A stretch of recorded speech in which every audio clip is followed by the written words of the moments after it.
ఈ last year నవంబర్లో నేను దుబాయ్ వెళ్ళినప్పుడు అక్కడ ఒక ఆరోగ్యకరమైన సంఘం ఈసీసీడి అనే చర్చ్కి నేను అక్కడికి వెళ్ళినప్పుడు ఆరాధన అయిన వెంటనే ఆంటీ వెతుక్కుంటూ వచ్చారు. తెలుగు వాళ్ళు ఎవరున్నారు అని ఆంటీ వచ్చి వెంటనే అంకుల్ చెప్పినప్పుడు అంకుల్ వెంటనే అన్నారు, నేను కలిశాను ఏఏపీస్లో ఆ బాబుని అని కలిసి మమ్మల్ని ఎంతగానో ప్రోత్సహించారు. ఈ ఉదయకాల సమయం అంకుల్ మరియు ఆంటీ వారు మన మధ్యలో ఉండటం చాలా సంతోషం. లాస్ట్ టైం అంకుల్ వచ్చారు కాబట్టి మీ అందరికీ పరిచయస్తులే. Bible Society of India Gulf రీజియన్లో అనేక సంవత్సరాలు అక్కడ ఆ సువార్త పరిచర్య నిమిత్తం పనిచేసి అక్కడ ఒక పెద్ద బుక్ స్టాల్ ఉంటుంది, దాని అంతటినీ అంకుల్ ఆంటీ వాళ్ళే ఆర్గనైజ్ చేసి దాన్ని నడిపించేవారు. ఎంతో మంచి లిటరేచర్ అనేక మందికి ప్రపంచవ్యాప్తంగా అందించడానికి దేవుడు ముఖ్యంగా తెలుగులో అంకుల్ యొక్క గోల్ ఏంటంటే ఇంగ్లీష్లో మంచి బుక్స్ ఉన్నాయి, వాటిని అర్థమయ్యేటట్లు సామాన్య ప్రజలకి అవి తెలుగులో అందించడం అంకుల్కి దేవుడిచ్చిన భారం. లాస్ట్ టైం కూడా మనకి బలమైన పునాది అనే పుస్తకాన్ని ఇచ్చారు. ఈ దినం కూడా ఒక వాక్య భాగాన్ని మనకు బోధిస్తారు ఆదికాండం నుంచి. అయితే మీ దగ్గర బుక్లెట్ ఉన్నట్లయితే, ఆ బుక్ ఉన్నట్లయితే దాన్ని తీసి ఫాలో అవ్వాల్సిందిగా నేను కోరుతున్నాను. ఈ సమయాన్ని బాబు అంకుల్కి నేను అందిస్తున్నాను.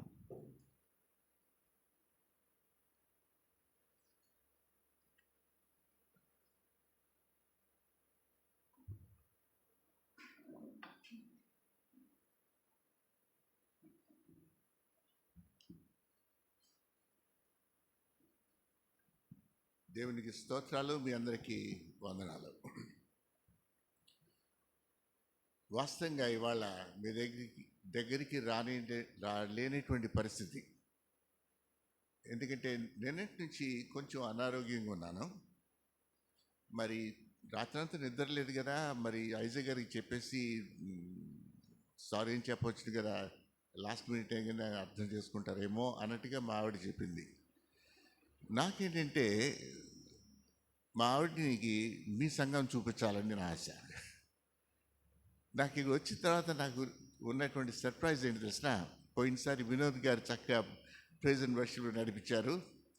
అనదర్ యంగ్ మ్యాన్ చక్కగా పాటలు నడిపిస్తుంటే I'm a musician myself. Praise and వర్షిప్లు చాలా కాలం యవనస్తుగా ఉన్నప్పుడు నడిపించేవాడిని. నాకేంటంటే ఈ చిన్న మందగా, చిన్న గుంపుగా, చిన్న కుటుంబంగా ఉన్నటువంటి మీలో ఎంతో చక్కని తలాంతులు దేవుడిచ్చాడు, అద్భుతమైన తలాంతులు. ప్రతి ఒక్కరికి ఒక్కొక్క కొన్ని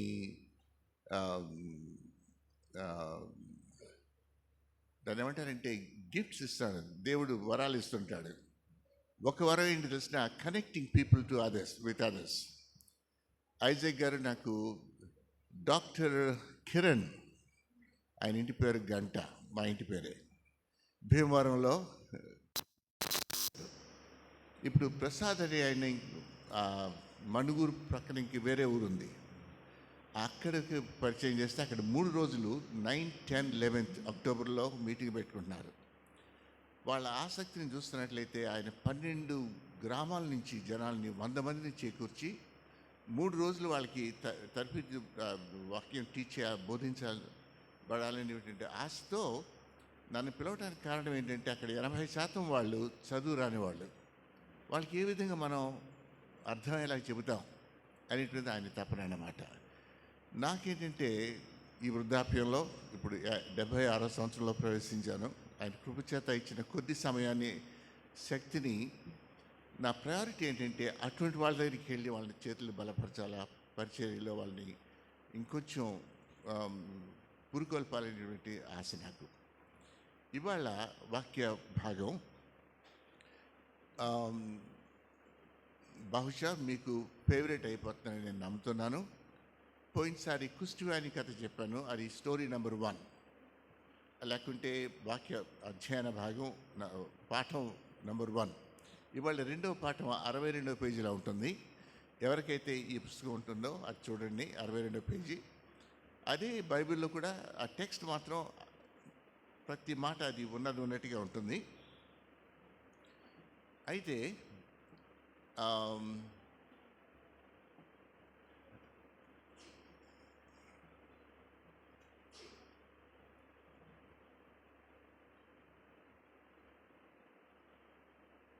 ఈ వాక్యాన్ని వింటున్నప్పుడు, మనం కలిసి వాక్య ధ్యానం చేస్తున్నప్పుడు మీరు ఊహించుకోవాల్సింది ఏంటంటే, ప్రభు కృపను బట్టి మీరు వేరే వాళ్ళకి ఇతరులు పంచుకునేటప్పుడు ఏ విధంగా నేను పంచుకోగలుగుతాను అనేటువంటి కోణంలో మీరు ఆలోచిస్తున్నారా? ఎజ్రా 7:10 ఒక చక్కని మాట ఉంది. అన్ని వృత్తుల కంటే నంబర్ 1 వృత్తి ఏంటి తెలిసిన? ఎజ్రా గారిది. He studied the word, applied it to his life and taught others. మనం వాక్య అధ్యయనం చేసేది ఎవరికో బోధించడం కొరకు ముందు కాదేది. ముందు మన జీవితంలో మన అన్వయింపజేసుకుని జీర్ణించుకుని ఇతరులకి ఆ కన్విక్షన్స్తో చెప్పటం అనేటువంటి దాని యొక్క ఆ వృత్తి కంటే ఇంకా గొప్ప వృత్తి ఎక్కడా లేదు జీవితంలో. మనం ప్రార్థన చేసుకుందాం. దయగల మా ప్రభా, ప్రేమగల మా తండ్రి, నీ కృపను బట్టి శారీరక నాకు కొంచెం బలహీనత ఉన్నా కానీ మీరు ఈ బిడ్డలతో కలిసి నేను స్తుతించడానికి, ఆరాధించడానికి, నీ వాక్యాన్ని ధ్యానించడానికి మీరు ఇస్తున్నటువంటి చక్కని అవకాశం బట్టి లెక్కలేని స్తోత్రాలు చెల్లించుకున్నాం. వినగలిగిన చెవులు, లోబడే హృదయం మాకు దయచేయండి. మా ధ్యానము మీ దృష్టికి అంగీకారం ఉండేలా చేయండి. యేసయ్య ప్రశస్తనామమున అడుగుచున్నాం తండ్రి, ఆమేన్. 62వ పేజీ. పుస్తకాలు లేవనేటువంటి ఎవరి దగ్గర లేకపోయినట్లయితే మీరు కంగారు పడద్దు. ప్రభు చిత్తం అయితే వచ్చేటువంటి 10 రోజుల్లో ఒక 1000 కానీ 2000 పుస్తకాలు కూడా దీన్ని ఇంకా మెరుగుపరిచి ప్రింట్ చేస్తాను. అవి మీకు అందుబాటులో ఉంచుతాను. అవి ఈ ప్రసాద్ గారి మీటింగ్ కూడా తీసుకెళ్లాలని ఆశ కలిగి ఉన్నా. దాని విషయం ప్రార్థన చేయండి. అయితే సాఫ్ట్ కాపీ కూడా బ్రదర్ పంపిస్తారు. ఎవరైతే దీన్ని హార్డ్ కాపీ లేనట్లయితే మనం ఇక్కడ వాక్య భాగాన్ని ఉన్నట్టు చదువుకుందాం ఒకసారి. దేవుడైన యెహోవా చేసిన సమస్త భూజంతువులలో సర్పము యుక్తిగలదై ఉండెను. అది ఆ స్త్రీతో, ఇది నిజమా? ఈ తోట చెట్లలోని దేని ఫలమునైనను మీరు తినకూడదని దేవుడు చెప్పానా అని అడిగాను. అందుకు స్త్రీ, ఈ తోట చెట్ల ఫలములను నేను తినవచ్చును. అయితే ఆ తోట మధ్యలో ఉన్నటువంటి చెట్టు ఫలములను గురించి దేవుడు మీరు చావకుండానట్లు వాటిని తినకూడదని, వాటిని ముట్టకూడదని అని సర్పంతో అనెను. అందుకు సర్పం, మీరు చావనే చావరు. ఏలయనగా మీరు వాటిని తినుదినమున మీ కళ్ళు తెరవబడతాయి, మీరు మంచి చెడ్డలను ఎరిగిన వారై దేవతల వలె ఉందని దేవునికి తెలియనని స్త్రీతో చెప్పగా, ఆ స్త్రీ, ఆ వృక్షము ఆహారమునకు మంచిదనియు కనులకు అందమైననియు వివేచనమిచ్చు రమ్యమైనది ఉండుట చూచినప్పుడు ఆమె దాని ఫలములలో కొన్ని తీసుకొని తనతో పాటు తన భర్తకు ఇచ్చెను. అతడు కూడా తిన్నాడు. అప్పుడు వారిద్దరి కళ్ళు తెరవబడి వారు తాము దిగంబరులమని తెలుసుకొని అంజూరపు ఆకులు కుట్టి తమకు కచ్చడములు చేసుకున్నారు. చల్లటి పూట ఆదాము అతని భార్యయు తోటలో సంచరిస్తున్న దేవుడైన యెహోవా స్వరము విని దేవుడైన యెహోవా ఎదురికి రాకుండా తోట చెట్ల మధ్యను దాక్కొనగా, దేవుడైన యెహోవా ఆదాముని పిలిచి, నీవెక్కడున్నావు అన్నాడు.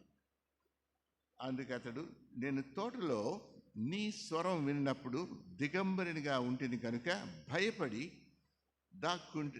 దాక్కున్నాను అన్నాడు.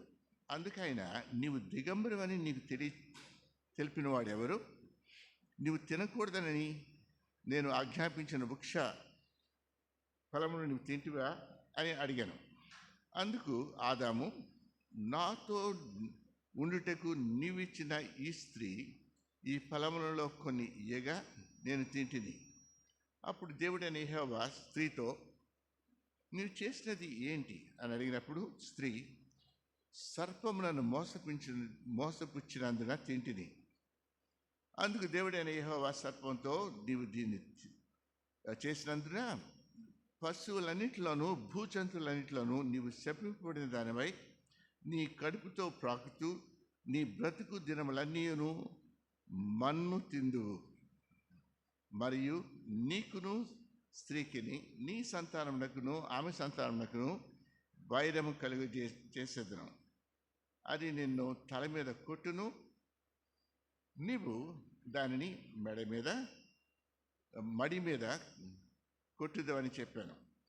తర్వాత 21వ వచనం చూస్తే, యెహోవా దేవుడు ఆ మనిషి కోసం, అతని భార్య కోసం తోలు బట్టలను చేసి వారికి తొడిగించాను. ఇది మన వాక్య భాగం. సరేనా? మనం సందర్భం తెలుసుకోవాలా అంటే మనం అంతా ఏదెను వనానికి వెళ్ళాలా. ఏదెను వనంలో ఏముండేది అంటే పతనం అవ్వక ముందు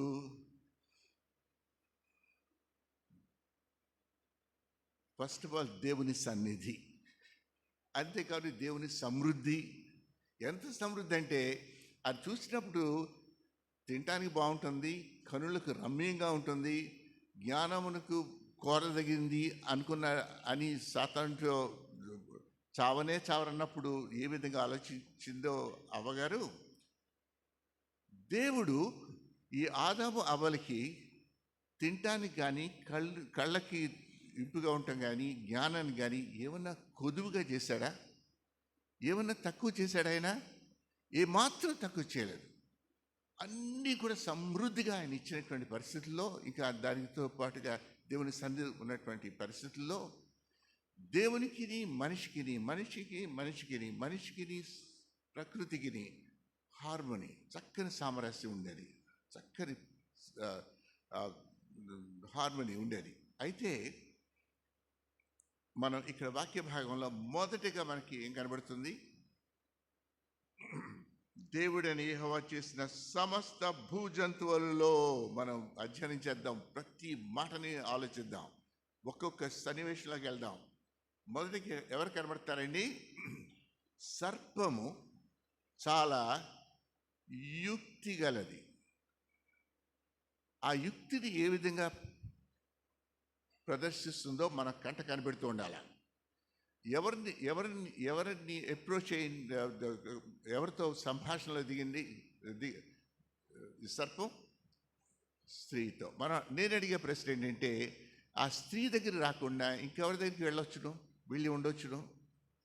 ఇంకెవరున్నారు అక్కడ? ఎందుకు వెళ్ళలేదు? మిమ్మల్ని ఆలోచింపజేస్తాను బైబిల్ అధ్యయనంలో. ఎందుకంటే ఆదాము సాతాను మాట వినడు కదా. స్త్రీ అయితే కొంచెం బలహీనమైన ఘటమాట, ఎవరు చెబుతుంటారు. ఆ మాట వింటే నాకు కొంచెం ఇరుకాట ఉంటుంది. ఎందుకంటే ఎంత బలహీనమైన మనం అనేసుకుంటాం, ఎందుకంటే బైబిల్లో కూడా ఉందని. వాస్తవానికి ఆవిడ తినేసి పక్కనిచ్చినటువంటి ఆదాముకి ఇస్తే ఆయన ఎంత బలమైన ఘటమైనా గబుకుని తినేశాడు. ఇప్పుడే చెప్పండి, ఎవరు బలహీనులు చూసిరా? కానీ మనకు తెలియాల్సింది ఏంటంటే, ఆ యుక్తి అని అనుసారా ఏ విధంగా ప్రదర్శిస్తా అంటే, ఆదాముని కొట్టాలంటే ఎవరిని వాడాలా? అవ్వను వాడాలా. అసలు వాస్తవానికి ఆదాముని అవ్వను కూడా వాడుకుంటూ ఎవరిని కొట్టాలనుకున్నాడు సాతానుడు? సృష్టికర్త అయినా. అది ఎఫెసీ 2వ అధ్యాయంలో మనకు కనబడుతుంది. మనల్ని చదరంగంలో పావులాగా వాడుకుంటూ తన సంతోషం కొరకు మనల్ని వాడుకుంటున్నాడు. ఆ సంగతి మనం గ్రహించట్లే. అన్నదమ్ములు కానీ అక్క చెల్లెలు కానీ తండ్రి పిల్లలు కానీ కొట్టుకుంటున్నట్లయితే నిజమైన శత్రువు వాళ్ళు తెలిసినా సైతానుడు. మనం ఆ సాతానుడికి అవకాశం ఇస్తున్నాం, మనం అది గ్రహించుకోవాలి. ఇంకోటి ఏంటంటే, ఎవరి సంతోషార్థం? సాతాను సంతోషార్థం.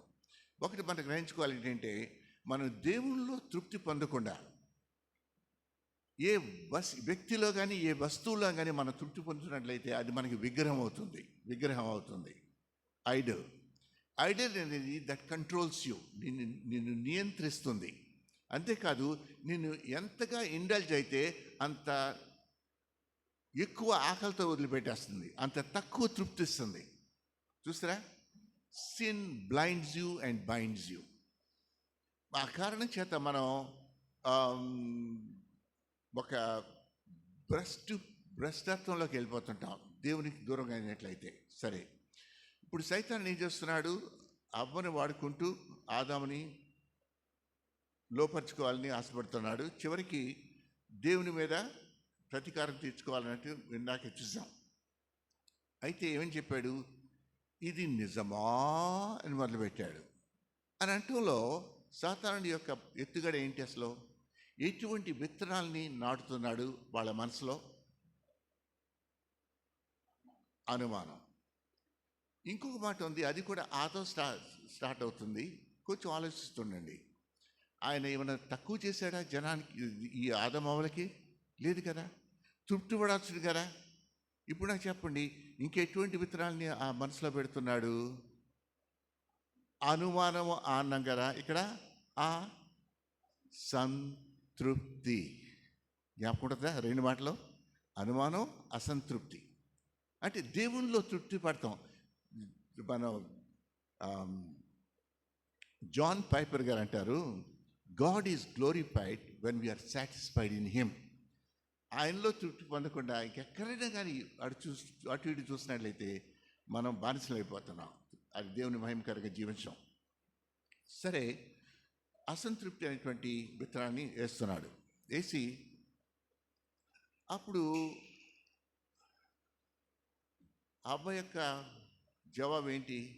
అన్ని తినం చూస్తారు కానీ ఆ తోట మధ్యలో ఉంది కదా, ఆ చెట్టు యొక్క ఫలాన్ని మాత్రం అసలు ముట్టుకోకూడదు, తిన్నట్లయితే మీరు తప్పక చచ్చిపోతారు. చావనే చావరు అని అంటంలో ఏముందో చూస్తా. అప్పటి వరకు అటు ప్రక్క అసలు చూడలేదు వీళ్ళు. వినిన తర్వాత అని అది తినడానికి బాగుంది, కళ్ళకి రమ్యంగా ఉంది, జ్ఞానాన్ని కోరదగినని ఆలోచించుకుని మరి అవ్వ పండ్లు కోసుకుని తినిన వెంటనే అలా పడిపోయి చచ్చిపోయిందా అవ్వ? ఆ క్షణంలో ఆదమవ్వలు ఏమనుకుంటారు? ఎవరు మాట సత్యం అనుకుంటారు? సాతాను మాట, దేవుని మాట. అంటే నేను అడిగే ప్రశ్న ఏంటంటే, సాతాను సత్యం చెప్తాడా, అసత్యం చెప్తాడా? మీరు చాలా ఇబ్బందిలో ఉన్నారు. ఇప్పుడు మీరు తినట్లయితే చావనే చావరు, మీ కళ్ళు తెరవబడతాయి, మీరు దేవుళ్ళలాగా అయిపోతారు. కళ్ళు తెరవబడలేదా? సాతానుడు సత్యం చెప్తాడా, అసత్యం చెప్తాడా?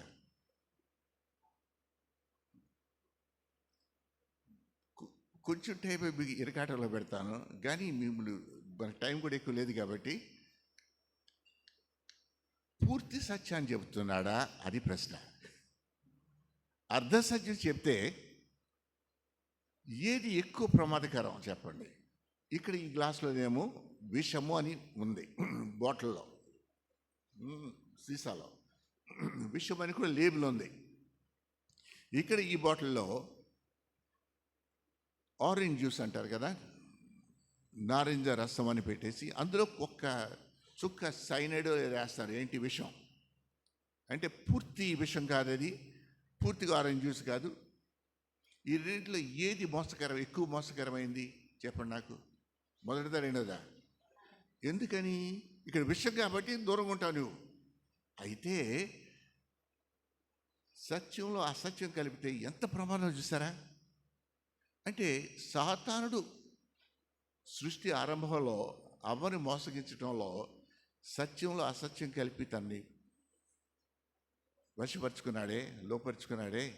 ఈ రోజుల్లో ఆ సాతానుడు మనల్ని ఆ విధంగా మోసగుస్తున్నాడా? చదువుకున్న వాళ్ళని, ఎంతమంది డాక్టర్లు డ్రగ్స్ వల్ల వచ్చేటువంటి అనర్థాలు తెలిసి కూడా ఎరిగి ఎరిగి చెడిపోతివి మనసు అని పురుషోత్తమ చౌదరి గారి పాడే పాట. ఆ రకంగా ఎంతమంది జీవితాలు సర్వనాశనం అయిపోతున్నాయి చూసారా? మనకేంటంటే ఆ సాతానుడు ఎంత ప్రపంచంలో అల్లకల్లోలని సృష్టిస్తున్నాడంటే వ్యక్తులకే కాదు, కుటుంబాలకే కాదు, దేశాలని కూడా దూరపరుస్తూ, అపార్థాలు కలిగిస్తూ సర్వనాశాలు చేస్తున్నాడు. సో అది మనం గ్రహించుకోవాలి. మరి అలా తినకూడదు, తింటే చనిపోతారన్న సంగతి ఎవరు చెప్పారు? ఎవరు అసలు? దేవుడు ఎవరికి చెప్పాడు? ముందు అవ్వకి చెప్పాడా? ఆదాము టీచరు, అవ్వ స్టూడెంటు. నాకు చెప్పండి, ఆయన మంచి టీచరా లేకుంటే తన చెడ్డ స్టూడెంటా?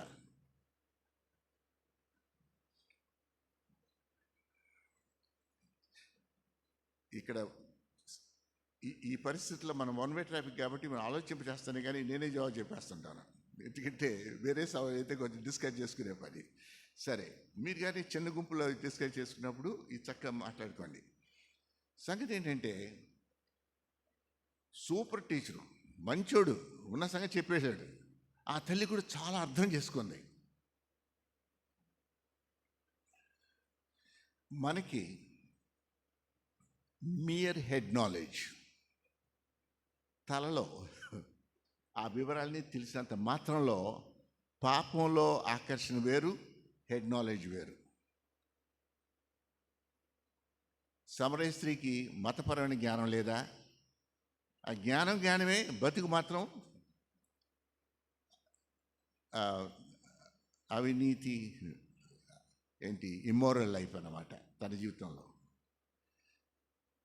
అది మనం గ్రహించుకోవాలా. ఉట్టి హెడ్ నాలెడ్జ్ పనికిరాదు అక్కడ. అయితే వినిన తర్వాత తోట మధ్యలో అన్న కదా, అప్పుడు అబ్బగారు ఏం చేశారు? మధ్యలోకి వెళ్ళాలి కదా. మీరే అవ్వలాగా అడుగులు వేసుకుంటూ తోట మధ్యకి వెళ్తున్నారు అనుకోండి, మీకేముంటుంది? మనసాక్షి ఉంటే ఏం పని చేస్తున్నాను నేను, బుద్ధి గడిది వెధవ పని చేస్తున్నా అని చెప్పేసి నీకు గ్రహింపు వచ్చి వెనక్కి వస్తావు కదా. అంటే మనం నేర్చుకోవాల్సిన పాఠం ఏంటి తెలిసిన? పాపము అన్నటువంటిది యాదృశ్చికంగా జరిగేది కాదు, యాక్సిడెంటల్గా జరిగేది కాదు. It is a deliberate choice. నువ్వు ఎస్ అన్నప్పుడే నీ పాపంలో పడుతున్నావు. అక్కడ మనం 2 వచనాలు మనం జ్ఞాపకం పెట్టుకోవాలా. 1 యోహాను చూడండి, 1 యోహాను 2:16, తర్వాత యాకోబు 1వ అధ్యాయము 13-15. ఈ 2 వచనాలు మీరు అండర్లైన్ చేసుకుంటే కూడా బాగుంటుంది. అసలు శోధన అనేది ఎలా వస్తుంది అనేటువంటిది మనకు కనబడుతుంది. యాకోబు 1వ అధ్యాయము 13-15 వచనాల్లో, ఎవరికైనాను దుష్ట ప్రేరేపణ వస్తే ఆ వ్యక్తి ఈ దుష్ట ప్రేరేపణ అనేది బాబ్కు రాసిన పవిత్ర గ్రంథం వ్యాఖ్యాన సహితం అందులో వ్యవహారిక భాషలో రాశారు. శోధన కలిగినప్పుడు ఈ దుష్ట ప్రేరణ దేవుడు నాకు కలిగిస్తున్నాడు అనకూడదు. ఎందుకంటే ఈ యొక్క దుర్మార్గత చేయడానికి దేవునికి ప్రేరణ కలగటం అసాధ్యం. అంటే దేవుడు ఎట్టి పరిస్థితుల్లో మనల్ని శోధించడు.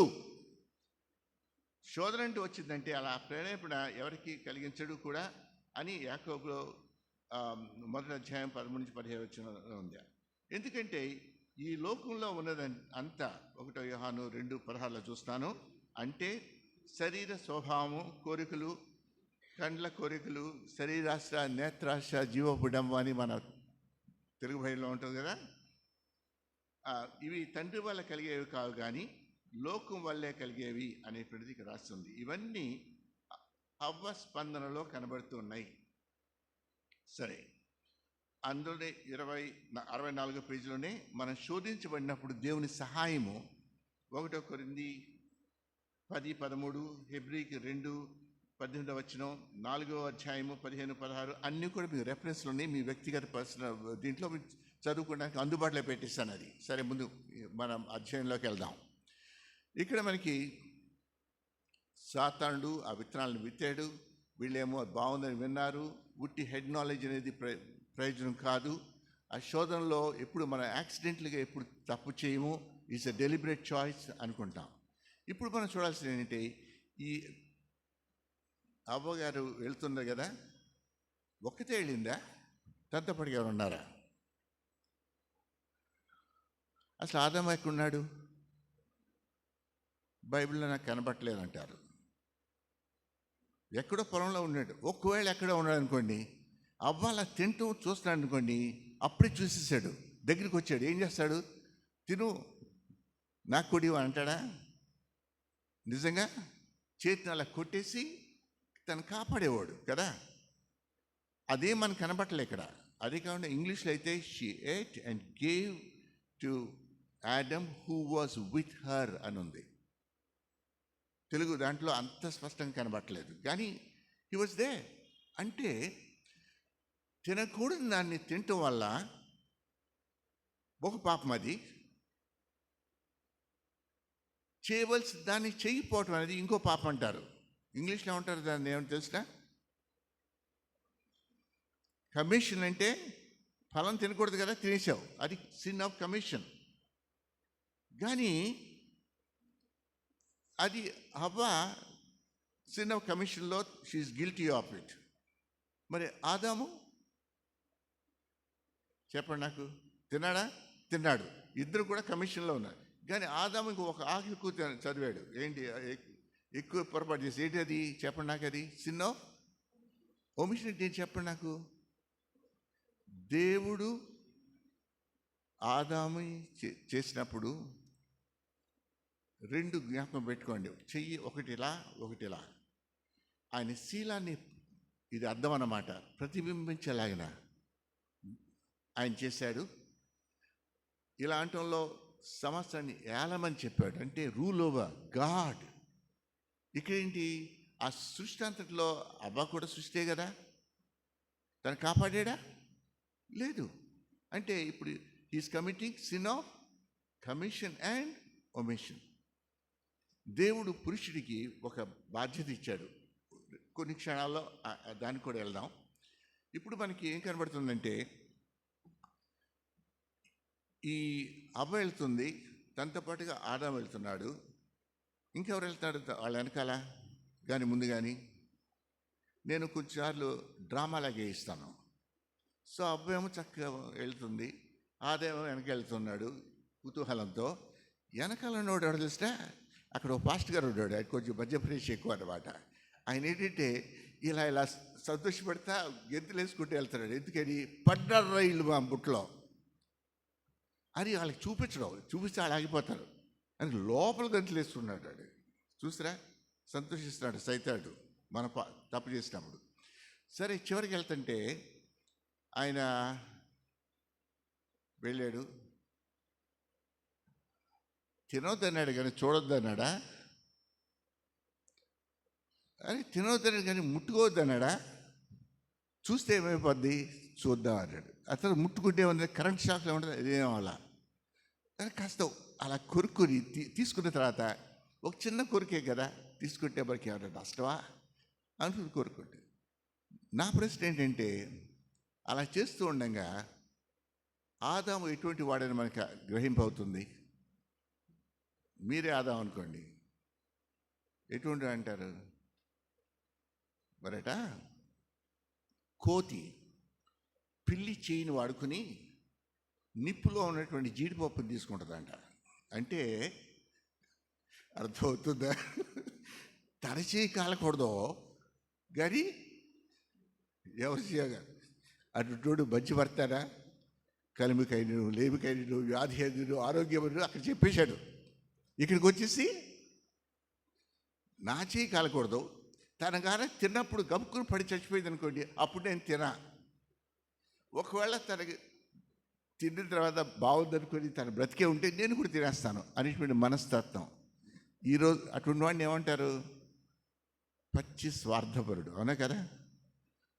అండ్ సేట్ అన్కేరింగ్, భార్య విషయంలో పట్టించుకునేవాడు కాదు. అటువంటి వాడు ఉంటారు ఈ రోజుల్లో. ఏమో అది మీకు వదిలేస్తున్నాను. ముందుకెళ్దాం.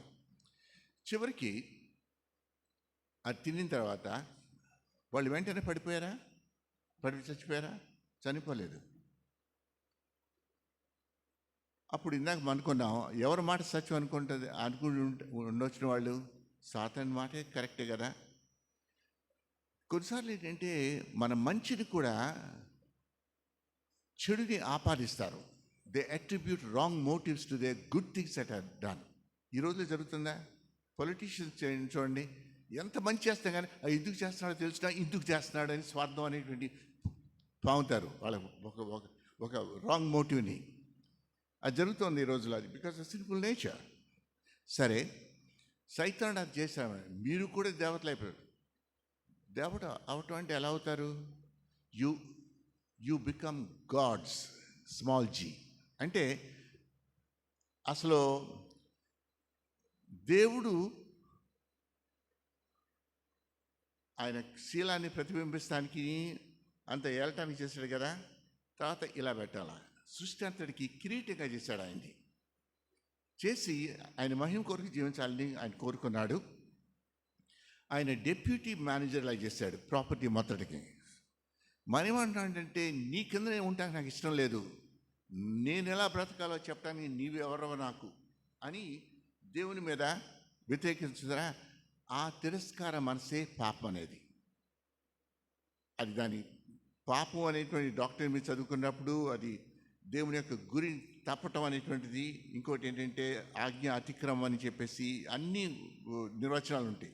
చివరికి మూలం ఏంటంటే దేవుని యొక్క ఆధిపత్యం కాకుండా నీవెవరో నాకు చెప్పడానికి అని మనం అనకపోవచ్చును, కానీ మరి బతికి ఎట్లా ఉంటుందంటే as the God doesn't exist at all, is relevant to me. ఈ రోజుల్లో అటువంటి వాళ్ళు ఉన్నారా? అయితే ఏనాడైతే ఆ తప్పు చేశారో, ఏ విషయాన్ని సైతాను మనకి చెప్పలేదు చెప్పండి? ఏ విషయం చెప్పలేదు? కళ్ళు తెరబడితే కళ్ళు తెరబడి, దానివల్ల ఏమొచ్చింది? ఒకటి, సిగ్గునే తెలిసింది, నేరారోపణ మనసు వచ్చింది, దేవునికి ఎడబాటు వచ్చింది. ఆయన చల్లటి పలకరిస్తుంటే వీళ్ళేమో దాక్కున్నారు. ఎక్కడ దాక్కోగలరు చెప్పండి? దేవుని దృష్టికి కనబడకుండా ఎక్కడ దాక్కోగలరా మీరు? సరే, దాక్కుంటున్నాడు అక్కడ. ఇంకా అంతేకాకుండా చివరికి ఒకళ్ళొకరు నిందించుకుంటాం. Again separation between man and man, here man and women. మరి అంతేకాదు, చివరికి భూమి అంతా కూడా శపించబడింది కదా. కష్టాలు మనకి, suffering, pain, sickness and death. Not only physical death already started off, అప్పటి నుంచి క్రమేణా ఎక్స్పైరీ డేట్ ఆల్రెడీ దే. అంతేకాకుండా స్పిరిచువల్ డెత్ అంటే దేవునితో ఎడబాటు, ఇక దాంతో కనెక్షన్ లేదు, సహవాసం లేదు, ఆ కుటుంబంలో ఉండటం లేదు, దేవునికి దూరం అయిపోవటం. ఇది ఆ ఒక్క మనిషి ఆదాము యొక్క అవిధేయతను బట్టి అందరూ కూడా పాపం అయ్యామంట. రోమా 5వ అధ్యాయంలో ఉంటుంది. అయితే యేసయ్య యొక్క విధేయతను బట్టి మనం మళ్ళా ఆయన కుటుంబంలో రావడానికి, ప్రవేశిస్తానికి ఆయన చక్కని అవకాశం మనకి ఇస్తున్నాడు. అప్పుడు ఇంత మేలు చేసి సృష్టి అంతట్లో కూడా డెప్యూటీ మేనేజర్ చేసి సృష్టి కిరీటంగా చేసినటువంటి ఈ ఆదాము, చేయబడినటువంటి ఆదాము ఇలా సాతాను యొక్క మాటలు విని తన ప్రకారం జీవిస్తున్నట్లయితే మీరే దేవుని పొజిషన్లో ఉంటే ఎలా ఫీల్ అవుతారు? ఏం చేసి ఉండొచ్చు చెప్పండి? నా ఆలోచనలో హీ కుడ్ హ్యావ్ ఇన్సినరేటెడ్. ఈ మధ్యన బ్యాట్లు వచ్చినాయి, కరెంటు బ్యాట్లు. దోమలు వచ్చినాయి అనుకోండి, దోమలు అక్కడ దీపావళి ఉంటుంది, చట్ పాలుతుంది, ఏమైపోతాయి? ఎన్ని మసి అయిపోతాయి, అవునా? అలా చేయొచ్చు దేవుడు, చేయలే. అంటే ఏంటి తెలిసిన, లెక్క ప్రకారం మన అర్హులు కాదు దేవుని ప్రేమకి. అటువంటి టైంలో రోమా 5:8 మనం ఇంకనూ పాపులమై ఉండగా, ఇంకో వచనం ఉంది, 1 యోహాను 4వ అధ్యాయం 9-10 వచనాలు చదువుదాం. 1 యోహాను 4వ అధ్యాయం 9-10 వచనాల్లో ఏమి రాస్తుందంటే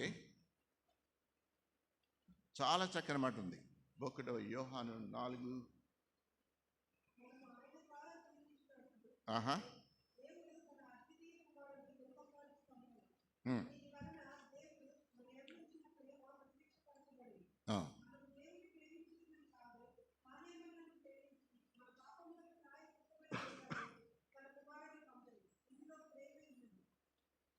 చూసారా? అది దాన్ని ఏమంటారంటే పొందవలసిన శిక్షణ ఇవ్వకపోవటం అనేది కనికరం అంటారు. అనర్హులమైన మనకి ఏమన్నా బహుమతి ఇస్తే దాన్ని కృప అంటారు. చూసారా? ఆయన కృప గల దేవుడు, కనికరం గల దేవుడు కాబట్టి ఆయనే ఇనిషియేటివ్ తీసుకుని ఆ చల్లటి పూట వచ్చి, అవ్వా నువ్వెక్కడున్నావని అడిగాడా? బైబిల్లో మాట ఉంది, తిమోతి 2:14లో అసలు మోసపరచబడింది ఎవరంటే హవ్వ అని చెప్పి బైబిల్లో రాస్తుంది. కానీ దేవుడు ఏం చేస్తున్నాడు ఇక్కడ? ఎవరన్నా పలకరిస్తున్నాడు? ఆదాము.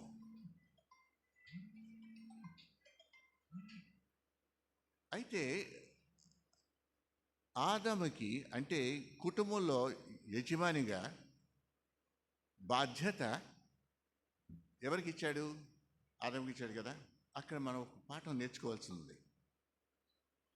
ఈనాడు ఆ బాధ్యతని బాధ్యుడిగా కాకుండా బాధ్యత రహితంగా జీవించబట్టి అనేక కుటుంబాలు కుక్కలు చింపిన విస్తరలాగా అయిపోయినాయి, డిస్ఫంక్షనల్ అయిపోయినాయి. మరి మా ఇంట్లో మామూలుగా కుటుంబ ప్రార్థనకి పొద్దున్నే కానీ సాయంకాలం కానీ మా అమ్మ పిలిచేది. నా చిన్నప్పుడు జ్ఞాపకాలు. ఎలా పిలిచారంటే పాట మొదలు పెట్టేసేది, అందరూ వచ్చారన్నమాట.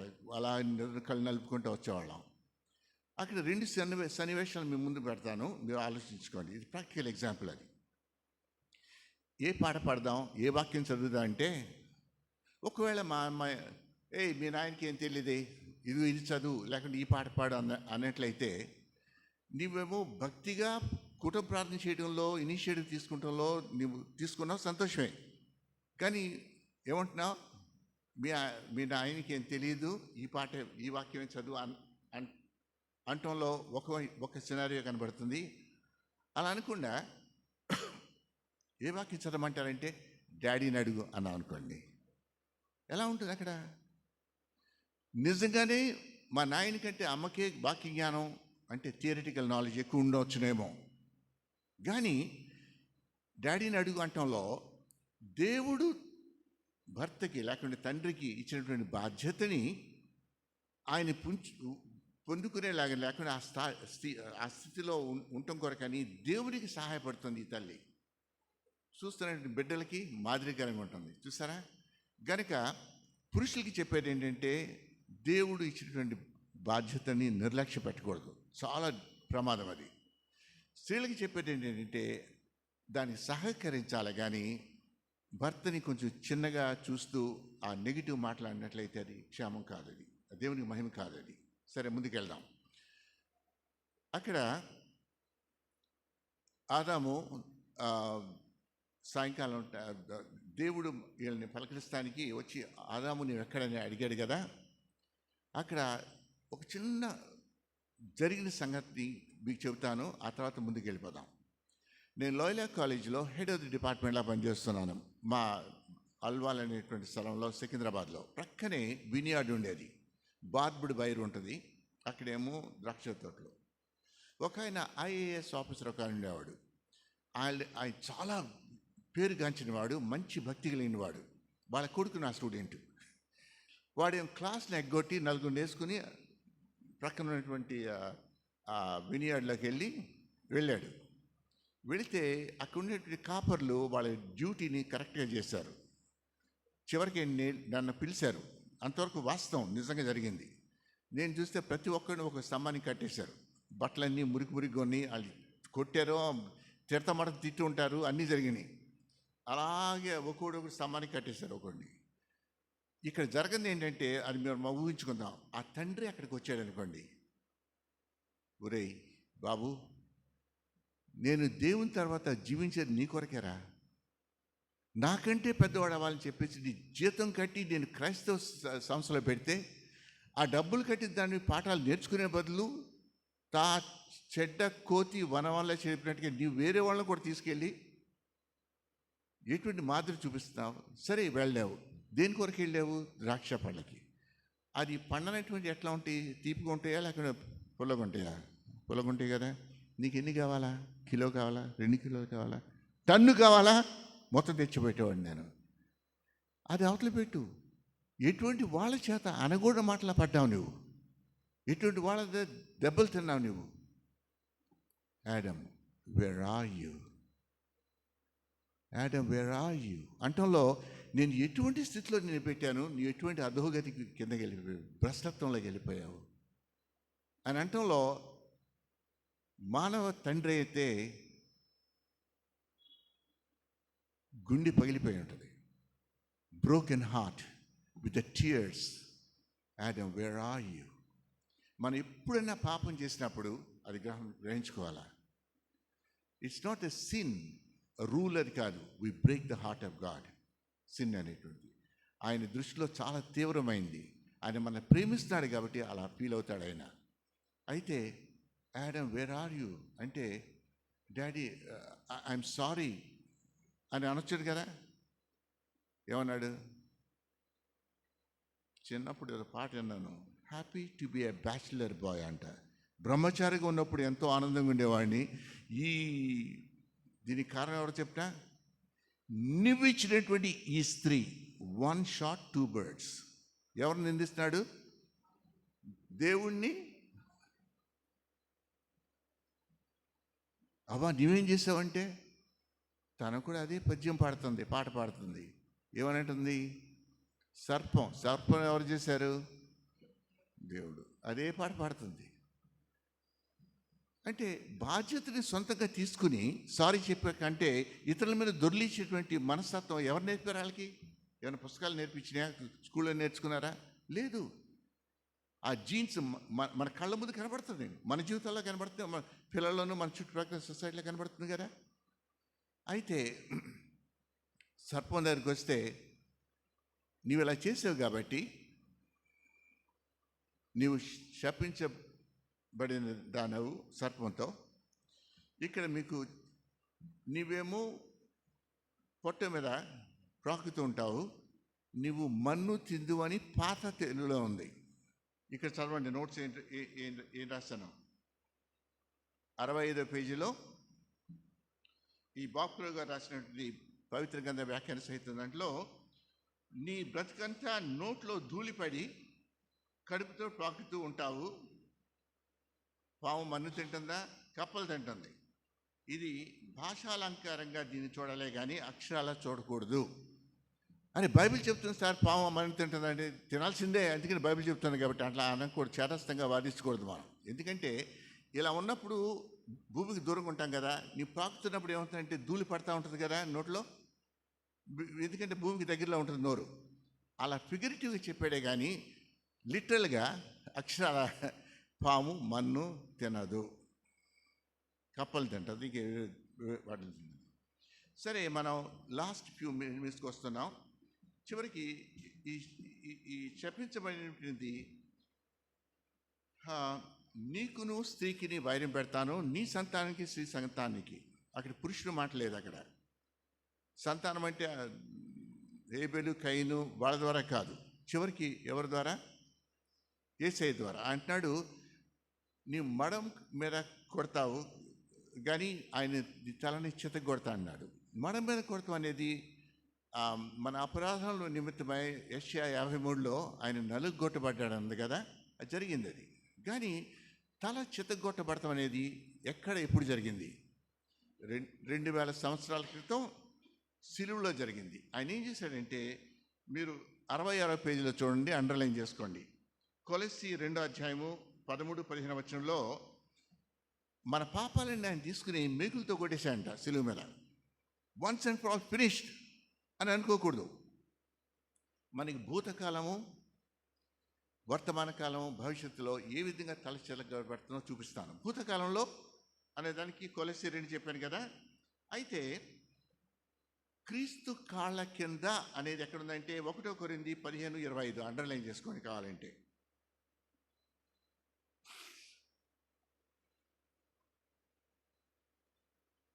క్రీస్తు కాళ్ళ కింద అన్నది మనకు కొంతవరకు అర్థమవుతుంది. ఎందుకనంటే దేవుడు యేసయ్య క్రీస్తు దేవుడే కాబట్టి ఆయన కాళ్ళకు ఉన్నట్టే పెద్ద ఆశ్చర్యం ఏం లేదు అంటున్నాడు. ఇప్పుడు చూడండి ఇక్కడ తర్వాత, ప్రస్తుతం రోమా 16, 19, 20 అయితే మన కాళ్ళ కింద అంట. హలో, సైతాను మన కాళ్ళ కింద ఉంటాం అంటే మనంత గొప్పవాళ్ళం, అంత శక్తి కలిగిన వాళ్ళం కాదు, మన కాళ్ళ కింద అంటున్నాడు. అది ఎలా ఆలోచించాలంటే, మనం క్రీస్తులో ఉన్నట్లయితే ఆయన కాళ్ళ కింద ఏదుందో అన్నీ కూడా మన కాళ్ళ కింద ఉంటాయి. దానికి కీ ఏంటంటే మనం క్రీస్తులో ఉండాల్సింది. మరి భవిష్యత్తులో చూస్తారా, రెవల్యూషన్ 20లో ఏమంటే తెలిసిన, వన్స్ అండ్ ఫర్ ఆల్ పాతాళంలోకి తొక్కబడతాడు కదా, తోసివేయబడతాడు. Revolution 20:1-3 and 7-10. అవి సాతాను తనని చిత్తగొడతాం అనేది భూతకాలము, వర్తమాన కాలము, భవిష్యత్ కాలం అనేది చూపించడం కొరకనే వచనాలు మీకు ఇచ్చాను. మనం ఈ వాక్య ధ్యానంలో